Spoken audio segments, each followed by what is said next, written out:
mga sangkatutak na bobo.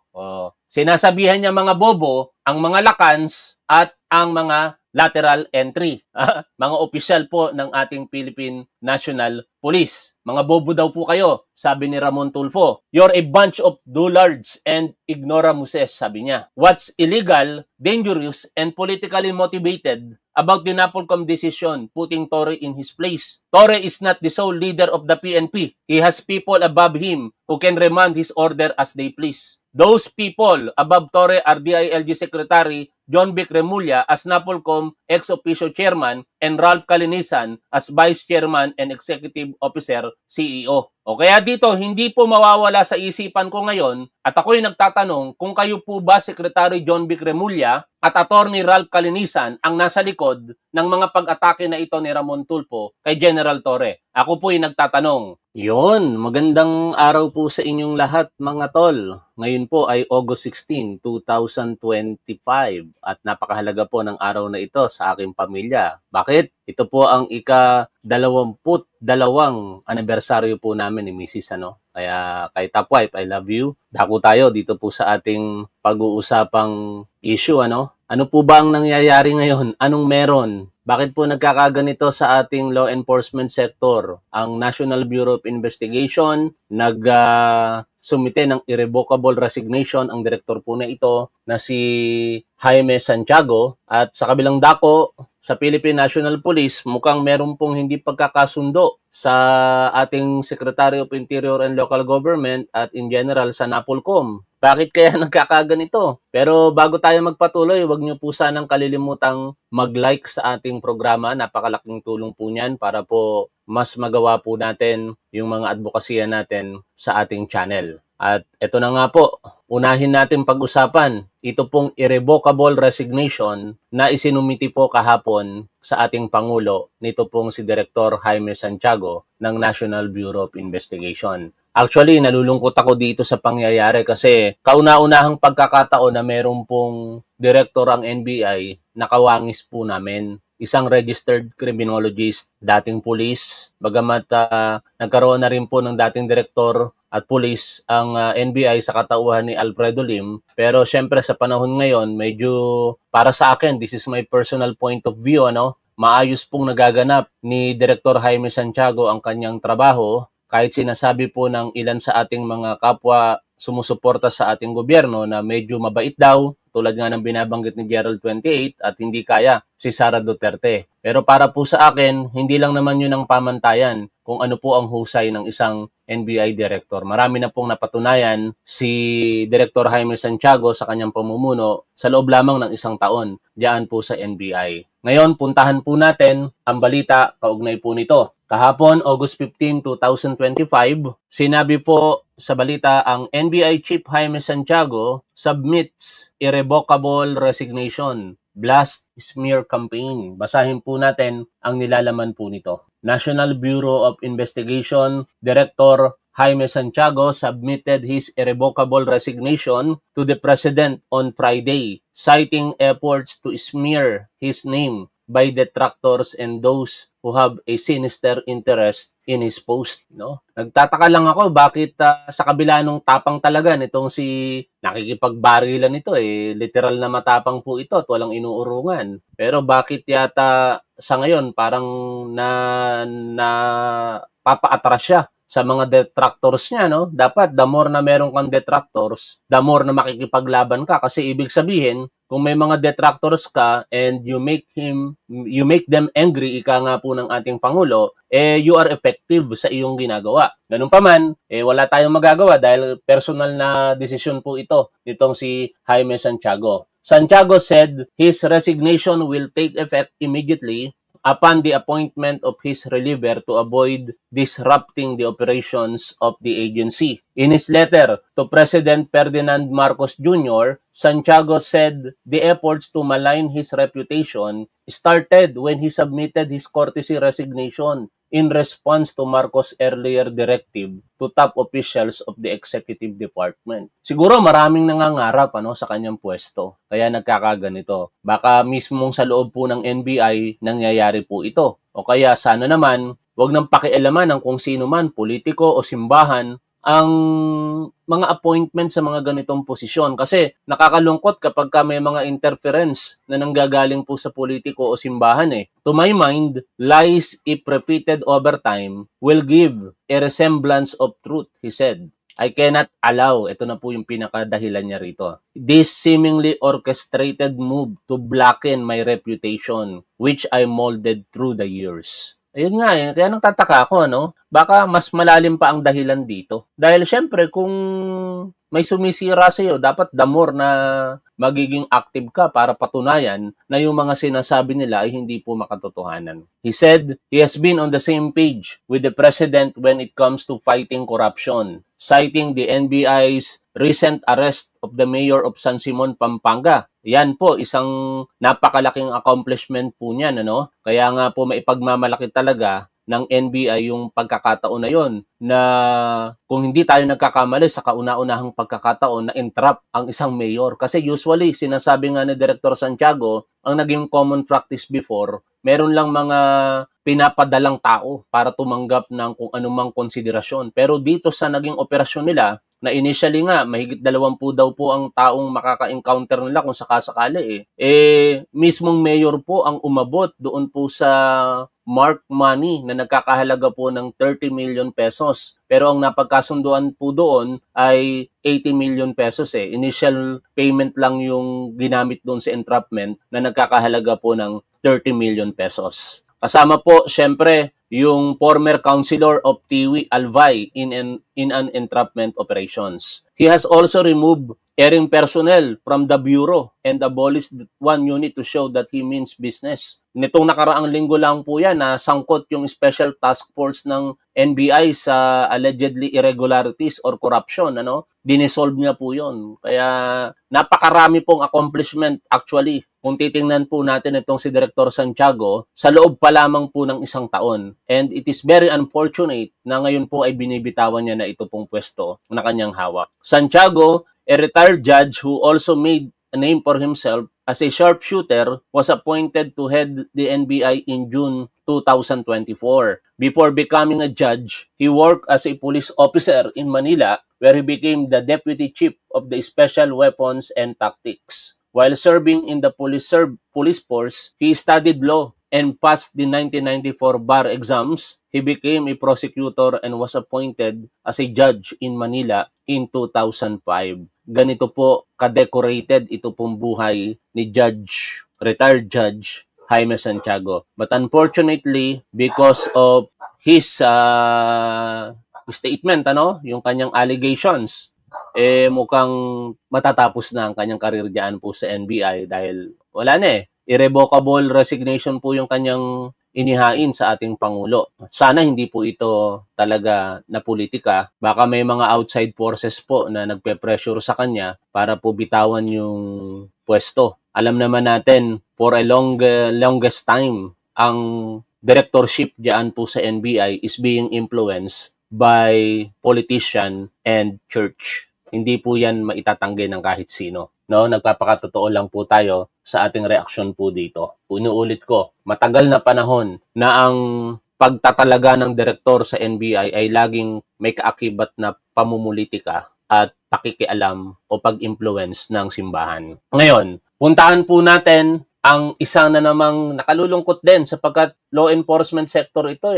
Alam po ninyo, ito pong mga pinag-uusapan natin ngayon, napakalaking issue po na ito kung tutuusin. Ang peace and order nakasalalay po dito sa mga law enforcement sectors na pinag-uusapan po natin. At kapag nag-fail ang peace and order, public safety, ang tatamaan po dito walang iba kung hindi ang ating Pangulong Bongbong Marcos. At sa usapin po ng peace and order, alam naman natin yung mission ng Philippine National Police, di ba? The PNP shall enforce the law, maintain peace and order, prevent and control crime, and ensure public safety and security with the active support of the community. Yan po yung talagang layunin ng ating Philippine National Police. And these circumstances ngayon is very unfortunate sapagkat mga top brass ang mukhang nagkakaroon po ng bangayan dito po sa ating Department of Interior and Local Government. Kasi nakapailalim po ang PNP sa DILG. Ang NBI naman, kanina, nakalimutan ko lang banggitin, nakapailalim naman po ito sa Department of Justice. Panoorin at pakinggan po natin ang balita kaugnay po nito. Nais na ipawalang bisa ng National Police Commission ang assignment ng ilang mataas na opisyal na inilagay sa pwesto ni Philippine National Police Chief Police General Nicolas Torre III. Sa dokumento o Resolution Number 2025-0531 na nakuha ng UNTV, inatasan ng NAPOLCOM ang pamunuan ng PNP na i-recall o baliwalain at i-modify ang inilabas na order ng PNP sa ilang third-level officers ng pambansang pulisya. Pag sinabi pong third-level officers, ang ranggo po na pinag-uusapan po dito ay mga appointee na po ng Pangulo. Ranggo mula po sa full-fledged colonel hanggang sa general. Mula po sa 3 sampagita kung tawagin hanggang sa 4-star general. At kung matatandaan po ninyo, nung nagkaroon ng revamp dito po sa PNP, I believe 2 weeks ago, tapos nireassign ito pong si Lieutenant General Nartates to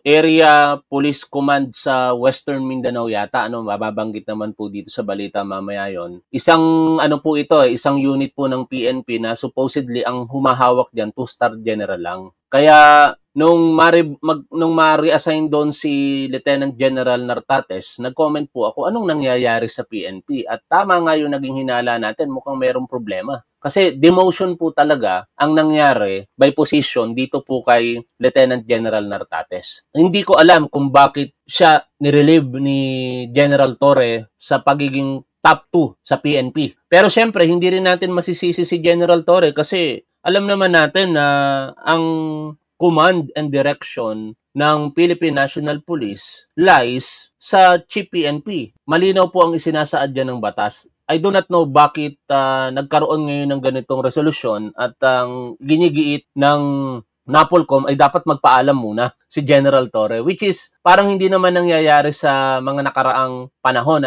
na kapag may pumapalit po na PNP chief, nagkakaroon kagad ng revamp doon po sa PNP organization and wala pong mga ganitong pangyayari.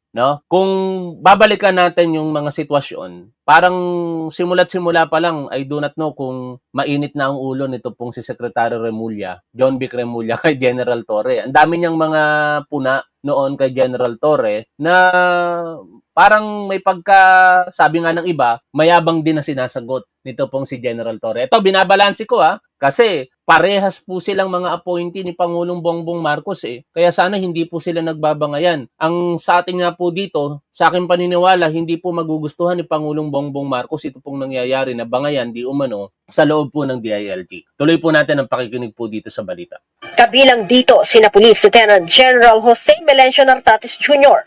na mula sa Area Police Command Western Mindanao ay ipinababalik bilang number 2 in command ng PNP o Deputy Chief for Administration. Pinababalik din sa dating pwesto si Police Lieutenant General Bernard Banac bilang commander ng APC Western Mindanao mula sa pagiging Deputy Chief for Administration. Kasama din sa ipinare-recall ay si Police Brigadier General Paul Kenneth Lucas na ipinwesto ni General Torre bilang Deputy Regional Director for Administration ng National Capital Region Police Office mula Direktor ng Police Regional Office 4A o Calabarzon. Bukod sa pagbawi ng posisyon, nais din ng NAPOLCOM na ipwesto sina Police Major General Robert Alexander Morico II mula commander ng APC Visayas patungo ng National Capital Region Police Office bilang direktor. Police Major General Anthony Abirin mula sa pagiging direktor ng NCRPO papunta naman sa Criminal Investigation and Detection Group bilang direktor.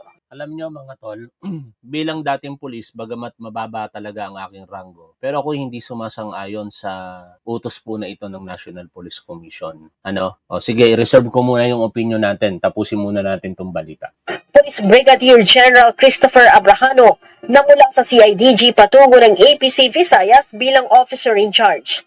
Si Police Brigadier General Jack Wangki mula sa pagiging Regional Director ng Pro 4A bilang Deputy Regional Director for Administration ng NCRPO. Si Police Brigadier General Romeo Macapaz na mula sa Regional Director ng Pro-12 ay ipinalilipat sa Personnel Holding and Accounting Unit o PIHAW. Mula sa pagiging XO ng APC Visayas, nais ng NAPOLCOM na gawing Regional Director ng Pro-12 si Brigadier General Arnold Argente. Habang mula Director ng Highway Patrol Group ay nais na ilagay sa PIHAW si Police Brigadier General William Segun. Si Police Colonel Hansel Marantan mula sa pagiging Acting Chief ng Peace Process and Development Center ng Office of the Chief PNP papunta sa Highway Patrol Group.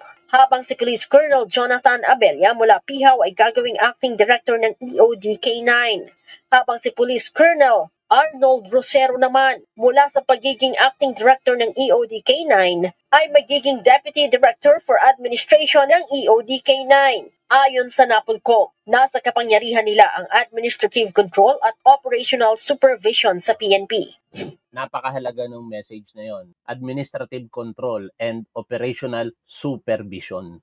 Tuloy tayo sa balita. Marami naman ang umalma at nagpahayag ng suporta kay Chief PNP. Okay, mamaya na natin puntahan yan. Yung mga pagpapahayag ng suporta ng Lacans o mga graduate po ng Philippine National Police Academy at saka mga lateral entrants.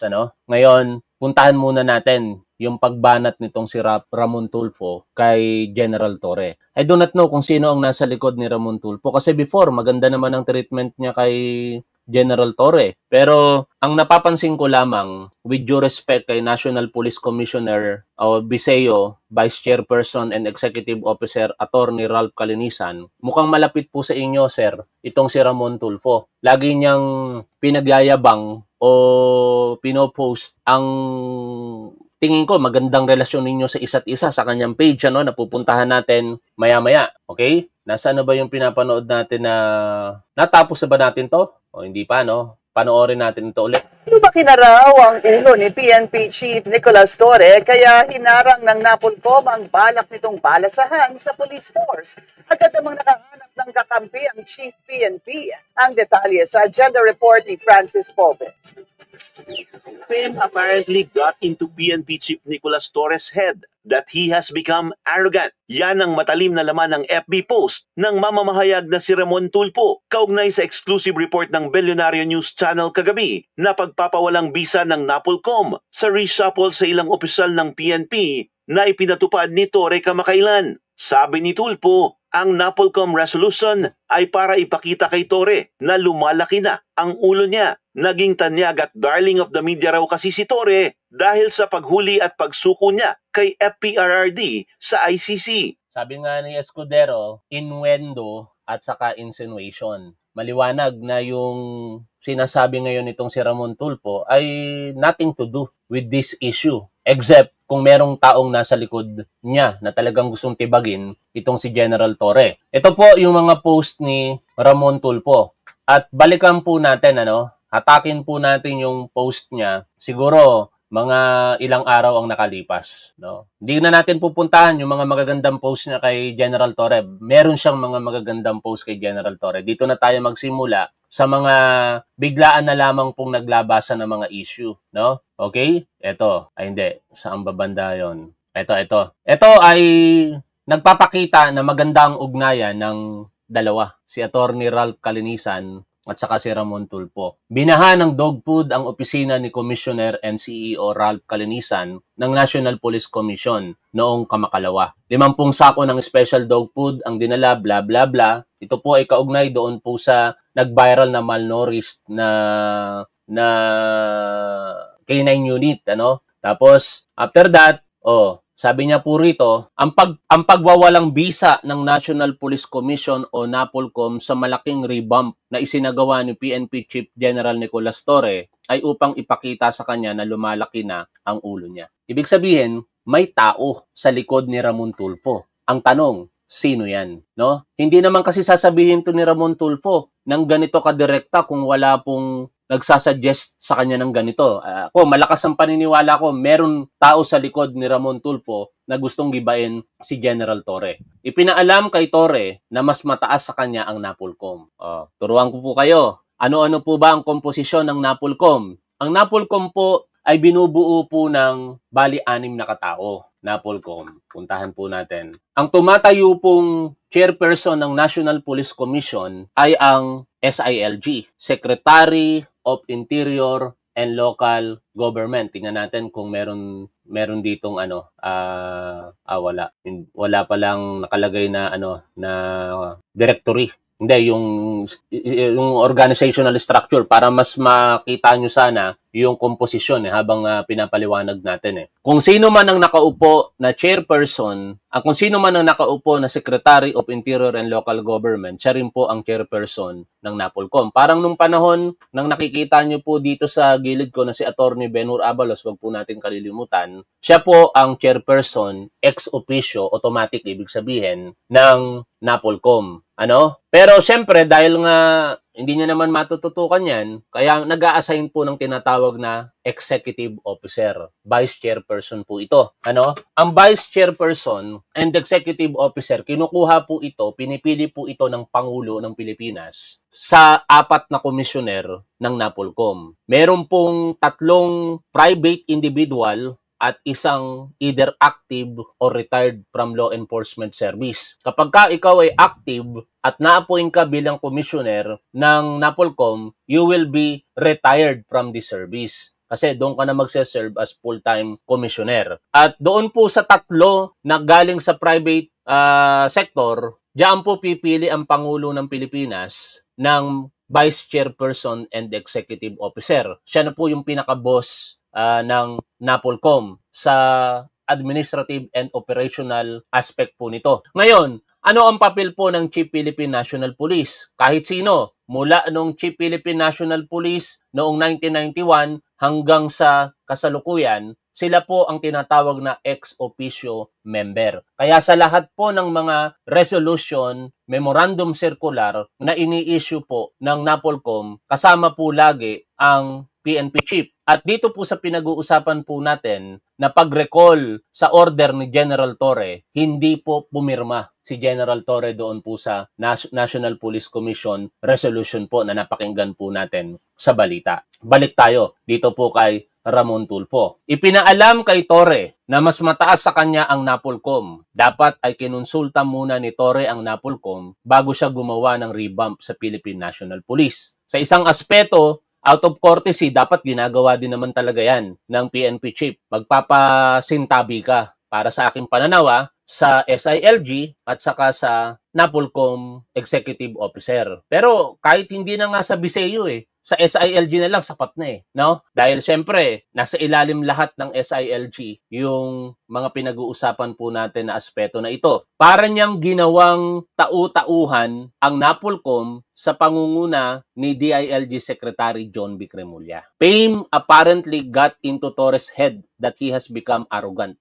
This is unnecessary. Maliban na lamang kung gustong tirahin talaga ni Ramon Tulfo or merong taong sa likod niyang gustong tirahin si General Torre. That is unnecessary. The PNP Chief obviously forgot that his bosses are the commissioners of the NAPOLCOM headed by Secretary Remulla as ex-officio chief and Ralph Calinisan as chief executive officer. I do not agree. The organizational structure ng PNP, although ng NAPOLCOM, although yung mga binanggit na po natin, para sa akin, ang boss ni General Torre, walang iba kung hindi si Pangulong Bongbong Marcos. No? Nandiyan ang SILG, syempre mataas sa kanya, literally, i-consider mong superior officer, ang NAPOLCOM Biseo and administrative officer, executive officer, superior rin sa kanya when it comes to administrative and operational supervision. Pero, the thing is, isa lang ang boss nitong si General Torre, and no other than the President of the country, that is our beloved President Ferdinand R. Marcos Jr. No? The PNP Chief obviously forgot that his bosses, nabanggit na natin, naging tanyag at darling ng media si Torre dahil sa paghuli niya kay dating Pangulong Digong by virtue of an order from International Criminal Court. Hinay-hinay lang, Chief. No? Hindi ko alam kung si Ramon Tulfo ba ang nayayabangan dito kay General Torre o kayo po, Secretary John B. Cremulya at Attorney Ralph Calinisan. Ako po yung nagtatanong. No? Ngayon, punta po tayo sa mga recent post pa niya. Kine-question ng ilang opisyal ng PNP na hindi naman nagpapakilala ang desisyon ng National Police Commission ang revamp ng mataas na opisyal ng Philippine National Police. Sabi nila, illegal, dangerous, and politically motivated. Mamaya natin babasahin yung mga statement of support na yan. Ang utos ng NAPOLCOM na i-revoke ang revamp sa PNP na isinagawa ni General Nicolas Torre. Mga sangkatutak na bobo. Sinasabihan niya mga bobo, ang mga lakans at ang mga lateral entry. Mga opisyal po ng ating Philippine National Police. Mga bobo daw po kayo, sabi ni Ramon Tulfo. You're a bunch of dullards and ignoramuses, sabi niya. What's illegal, dangerous, and politically motivated about the NAPOLCOM decision putting Torre in his place? Torre is not the sole leader of the PNP. He has people above him who can remand his order as they please. Those people above Torre are DILG Secretary John Vic Remulla as NAPOLCOM ex-officio chairman and Ralph Calinisan as vice chairman and executive officer CEO. O kaya dito, hindi po mawawala sa isipan ko ngayon at ako'y nagtatanong kung kayo po ba Secretary John Vic Remulla at Attorney Ralph Calinisan ang nasa likod ng mga pag-atake na ito ni Ramon Tulfo kay General Torre. Ako po'y nagtatanong. Tuloy po tayo sa pagbabasa po dito. The Constitution provides that the PNP is under the administration and control of the NAPOLCOM. Here are the exact wordings of the provision of the Constitution. Section 6. Sabihin natin ang article. Article 16, Section 6 po ito. Puntahan mismo natin yung 1987 Constitution. Magaling pala to si Ramon Tulfo Mga bobo daw ang mga opisyales na sumusuporta kay General Torre. Kayo pong mga lakans, mga graduate ng Philippine National Police Academy at mga lateral entry, mga bobo po kayo, sabi po ni Ramon Tulfo. Puntahan po natin ang Article 16 ng ating 1987 Constitution. Sabi po dito sa section, nawala ako doon sa, sandali mahirap talaga pag matagal lang hindi nagtuturo 1987 Constitution. Sandali, nag-lapse yung memory ko, mali yata yung nabanggit kong article. Tahan natin. Basahin nga muna natin to. Nakalimutan ko yung artikulo The state shall establish and maintain one police force which shall be national in scope and civilian in character, to be administered and controlled by a National Police Commission. The authority of local executives and police units in the jurisdiction shall be provided by law. Ngayon, puntahan po natin, hindi ako makamove on i-check ko lang ulit. Parang hindi ako makapaniwalang hindi ko maalala bigla Section 6. Ito, tama, Article 16, Section 6. Sinasabi po dito, hindi naman pala mali yung pagkakaalala ko. The state shall establish and maintain one police force which shall be national in scope and civilian in character, to be administered and controlled by a National Police Commission. The authority of local executives over the police units in their jurisdiction shall be provided by law. Ngayon, puntahan natin ang Republic Act 6975. Ito po ang an act known as the Department of Interior and Local Government of 1990. At kung pupuntahan po natin ang Section 13 po nito, nakalagay po dito ang National Police Commission. Pero ito po ay amended ng Republic Act 8551. Puntahan po natin yung batas. Sabi po dito sa Republic Act 8551, particular, ang Section 4 nito amends the Section 13 provision of Republic Act 6975. Basahin po natin. A National Police Commission, herein after referred to as the Commission, is hereby created for the purpose of effectively discharging the functions prescribed in the Constitution and provided in this Act. The Commission shall be an agency attached to the Department for Policy and Program Coordination. It shall be composed of a chairperson, 4 regular commissioners, and the chief of PNP as ex-officio member. 3 of the regular commissioners, pinaliwanag ko na po sa inyo ito kanina, shall come from the civilian sector who are neither active nor former members of the police or military. 1 of whom shall be designated as vice chairperson by the President. The 4th regular commissioner shall come from the law enforcement sector, either active or retired, provided that an active member of a law enforcement agency shall be considered resigned from said agency once appointed to the commission, provided further that at least one of the commissioners shall be a woman. Nakalimutan kong banggitin pala sa inyo kanina yon. The secretary of the department shall be the ex officio chairperson of the commission, while the vice chairperson shall act as the executive officer of the commission. Balikan po natin yung binasa po natin. The commission shall be an agency attached to the Department for Policy and Program Coordination. Ngayon, sa Section 14 po ng Republic Act 6975 as amended by Section 5 ng Republic Act 8551, nakalagay po dito ang powers and functions of the Commission. Sabi po dito, the Commission shall exercise the following powers and functions: develop policies and promulgate a police manual prescribing rules and regulations and blah blah blah. Ilang paragraph po ito? 12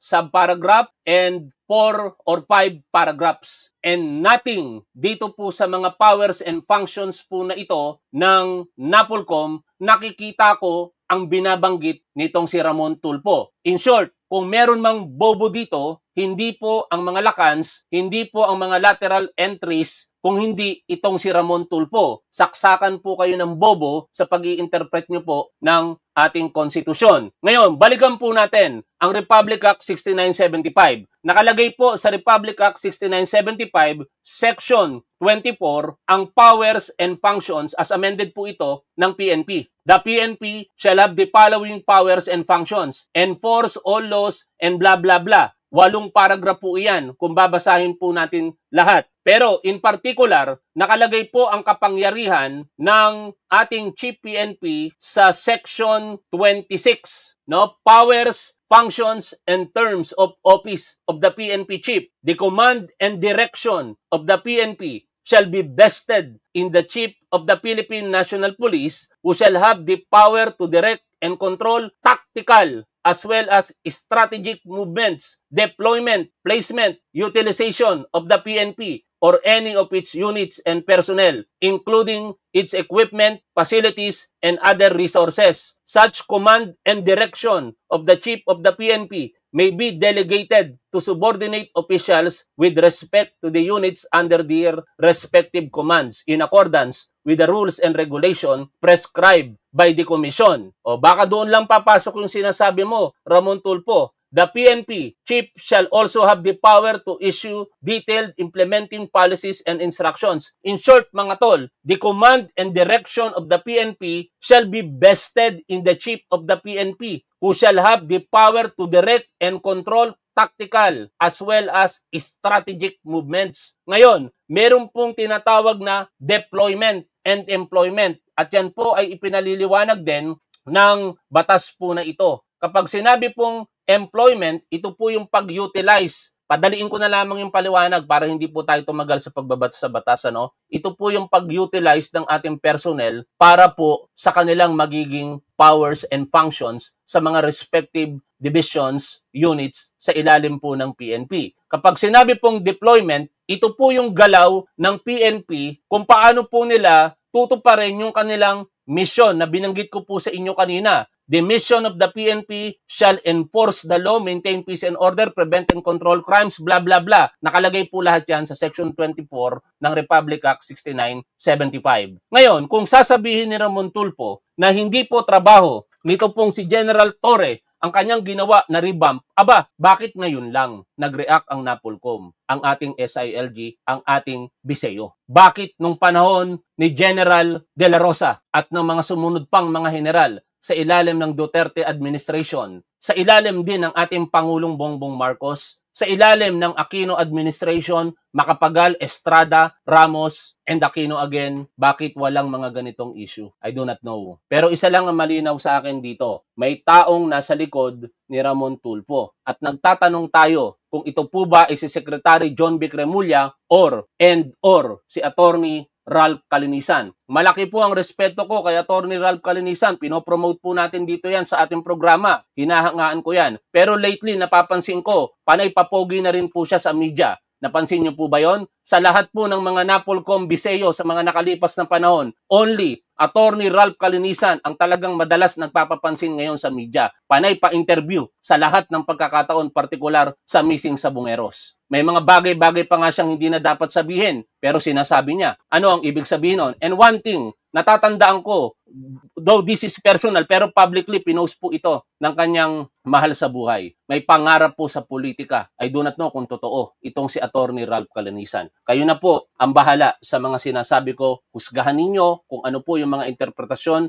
na mga binabanggit ko. Pero malaki po ang paniniwala ko, uulitin ko lamang, na ang galaw ni Ramon Tulfo is being influenced by someone, either isa o dalawa o higit pa, para sirain si General Torre. Ngayon, puntahan po natin ang mga statements of support ng mga kapwa niya po aktibo sa serbisyo sa kasalukuyan. Una po rito, ang Lakan. Mga graduate po ito ng Philippine National Police Academy. Sabi po nila rito, Statement of Support of Philippine National Police Academy Alumni Association Incorporated. We, the active uniformed personnel and retired officers of the Philippine National Police Academy Alumni Association Incorporated from the Philippine National Police, Bureau of Fire Protection, and Bureau of Jail Management and Penology, stand united in our unwavering support for our first Lakan, Chief of the Philippine National Police, Police General Nicolas De Loso Torre III. Throughout his years of service, we have witnessed him embody the core ideals of the Academy: justice, integrity, and service. His leadership is marked not only by authority, but by example. Principled, compassionate, and devoted to the welfare of the men and women of uniform and the Filipino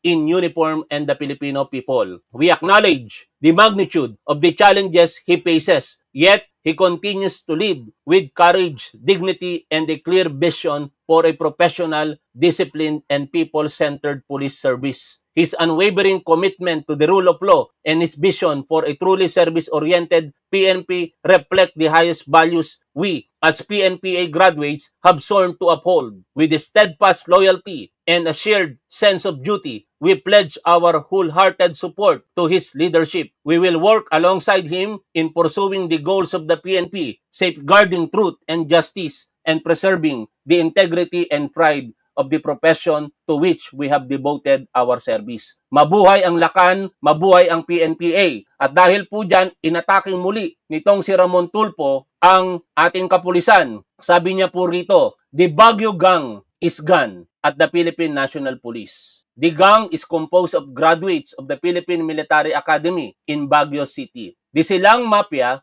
has taken over from the gang at the National Police Force. Bakit po ganito ang litanya ni Ramon Tulfo? Kasi before, ang mga namumuno sa PNP ay galing po sa Philippine Military Academy, graduated from Baguio City. Ang PNPA naman po is located from Silang, Cavite. Kaya sinasabi niya ngayon na wala na ang mga PMAers, pero ang nag-take over na ang PNPA, which is hindi na talaga mapipigilan dahil yun na po talaga ang direksyon na tatahakin ng PNPA, ng PNP. Sabi niya dito, the Mafia is composed of graduates of the Philippine National Police Academy in Silang, Cavite. This is a take from a reputable police colonel with no, said that the PNP is one, I do not know kung ano tong sulat na to, hindi ko mabasa, said that the PNP is one big criminal syndicate. Anyways, lahat po ng mga sinabi dito ni Ramon Tulfo ay hindi ako naniniwalang personal niyang opinion. Meron pong papagalaw dito. Meron pong nag-uudyok kay Ramon Tulfo para gawin po ito. At mukhang tama yung sinasabi po ng kapatid nitong si Ramon Tulfo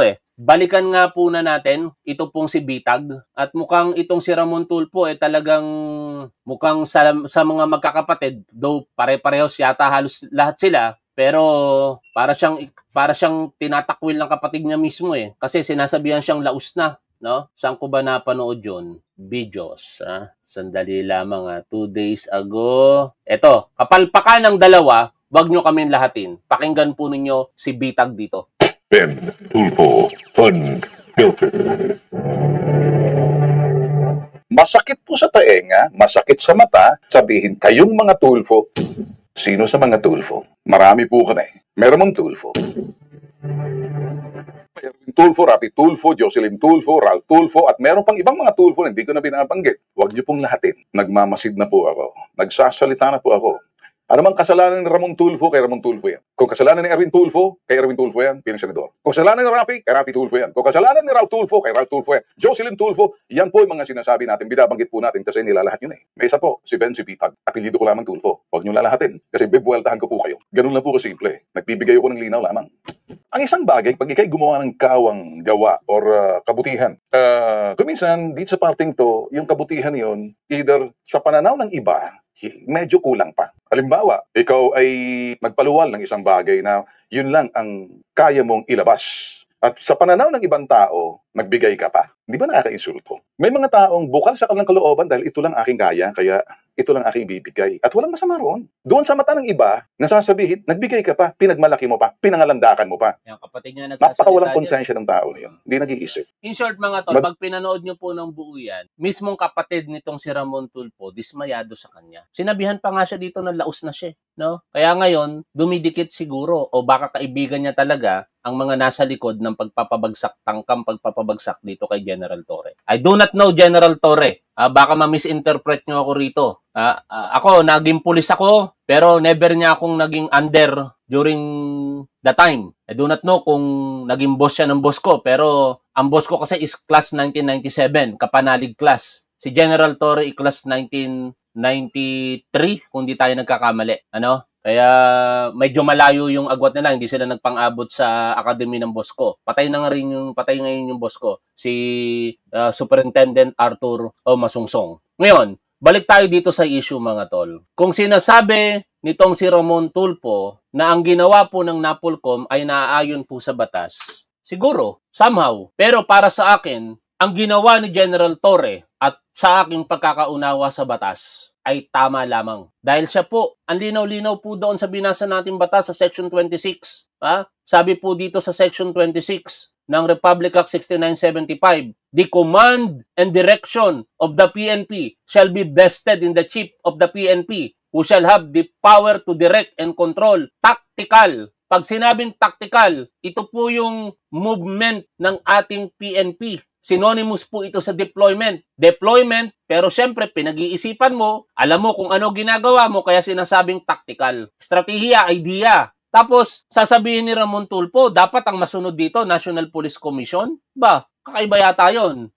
Saka ang ginawa dito ng National Police Commission, ayon po sa pinapakinggan nating balita, ay panghihimasok na sa powers po ng PNP. Chief, biruin mo, ikaw na yung mag-uutos? Parang sinasabi ng SILG ngayon at ng Biseo, eto, italaga mo si Juan de la Cruz bilang Regional Director ng 1, 2, 3, 4, 5, and so on and so forth. Nasaan mapupunta leadership ng PNP chief doon? Paano magiging effective sa kanyang trabaho? Saka sa history po, from 1991, when formally, January 29, 1991, the Philippine National Police was formally established. Wala pong ganitong issue kung hindi po ako nagkakamali sa pagkakatanda ko. This is the first time na ganito nakialam ang NAPOLCOM sa tactical and strategic movement ng PNP na dapat nasa balikat po ng Chief PNP. Okay? Anyway, ako hindi na magpapakahaba sa punto na ito, no? Babanggitin ko na lamang sa huling pagkakataon ang statement of support mula naman po sa mga lateral entries. Mas marami po ito.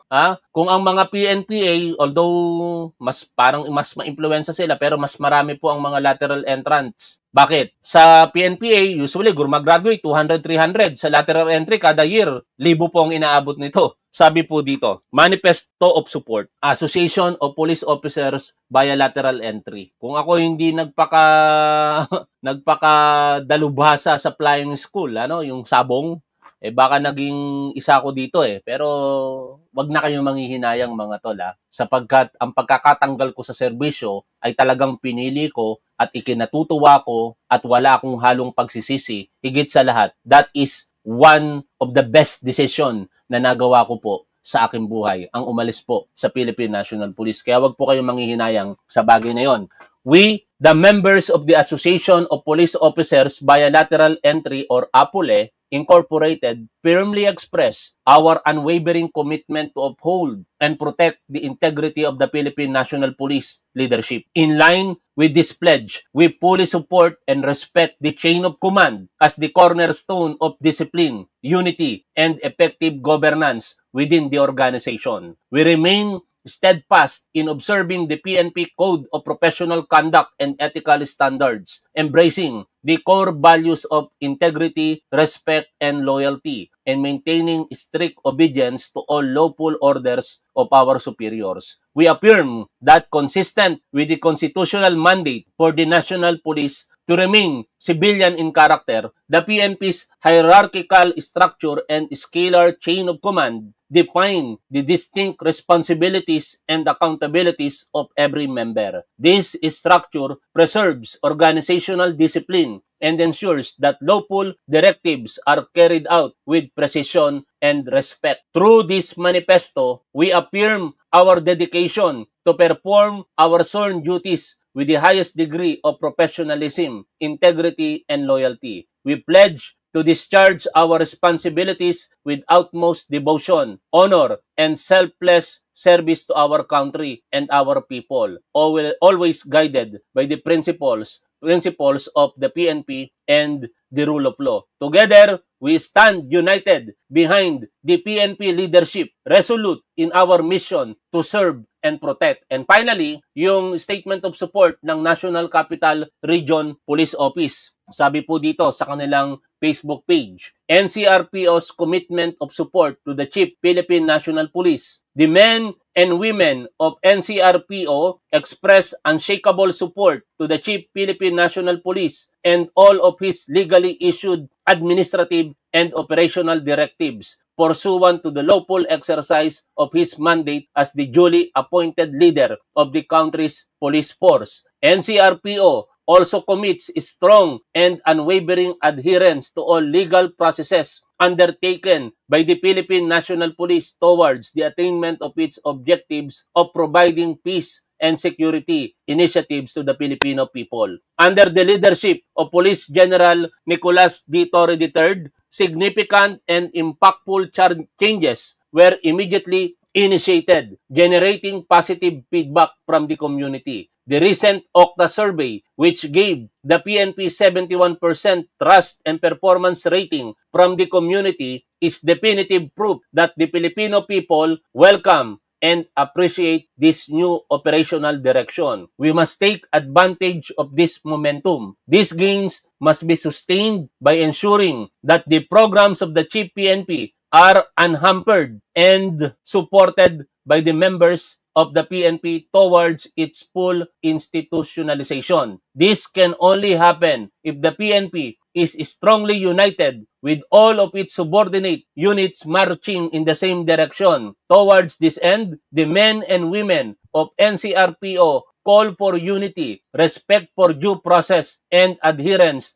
to the Constitution in all of our endeavors towards the attainment of our objective to serve and protect the people. Sana maging malinaw po ito sa mga politiko o kung sino mang pribadong individual na nakikialam sa direction and control ng ating kapulisan. At uulitin ko lamang po sa inyo, ang power po ng NAPOLCOM over the PNP as far as I am concerned, as far as kung ano po ang pagkakaintindi ko sa ating konstitusyon at mga umiiral na batas tungkol po dito is based lamang sa administrative control and operational supervision. Nothing na dapat nakikialam ang NAPOLCOM pagdating po sa command and direction, control, tactical, strategic movement ng PNP. Yan lamang po ang aking opinion dito, lalong-lalo na sa nagtanong sa ating manonood siguro a day ago kung ano po yung nangyayari sa issue po na ito sa PNP.